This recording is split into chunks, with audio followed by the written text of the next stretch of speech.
All right, we are finally moving in the right direction. We are now hitting the lowest interest rates we've seen in the past 2 weeks. But hey, do we want to get on that soapbox and rejoice?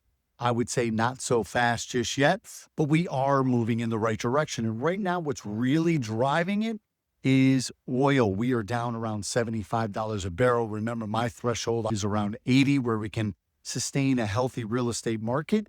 And we're seeing today the 10-year treasury really fall with oil. However, I will say lenders are still holding back on their pricing. I think they still have more YSP to give. So the other headwinds also are just in general the Fed. Look, they're extremely hawkish. I know we have a new Fed Chairman in Kevin Warsh, and everyone believed that he was going to demand lower interest rates. He's going to come in and be dovish. But we have to remind ourselves, for 8 years, he bashed members of the Fed, said that they didn't know what they were doing. They were looking at the wrong data sets. Now he's leading them, and it's the hawks that are taking over. We also have to step back and remember the market is forward thinking. So they're going to be way ahead of the Fed. And right now, they believe and agree with the hawkish Fed members that inflation is sticky. It has the potential to rise because it is embedded now with this ongoing conflict. But as we've seen before, should we get oil coming down and it gets below 70, we're looking at very favorable interest rates. They would have another eighth to a quarter to move.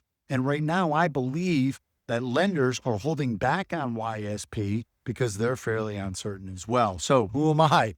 My name is Kevin Weedmark, a.k.a. The Mortgage Mouth. Each and every day I come to you with what happened in the marketplace, how it affected interest rates. As I've already said, they're on the drop today.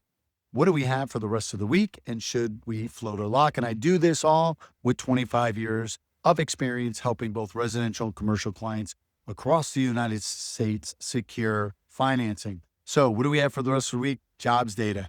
We got JOLTS today. That was favorable, but we have initial jobless claims. We have ADP, and we got the big daddy non-farm payrolls coming our way this week. So buckle up because that could change things. And then on the float or lock, I would float. Looks like we're on a rally right now. Looks like this conflict should come to some level of resolution because the oil traders are telling us that. And as always, if I need to lock, I'm talking to my lender about utilizing YSP to create more affordability and to keep cash in my pocket so that when rates get lower in the future, I'm in a position that I can take advantage of that, pay my closing costs, then saving myself thousands and take advantage of those lower interest rates. Please make sure you subscribe, have a comment or something you want me to discuss. Please let me know. Be coming to you tomorrow in another episode.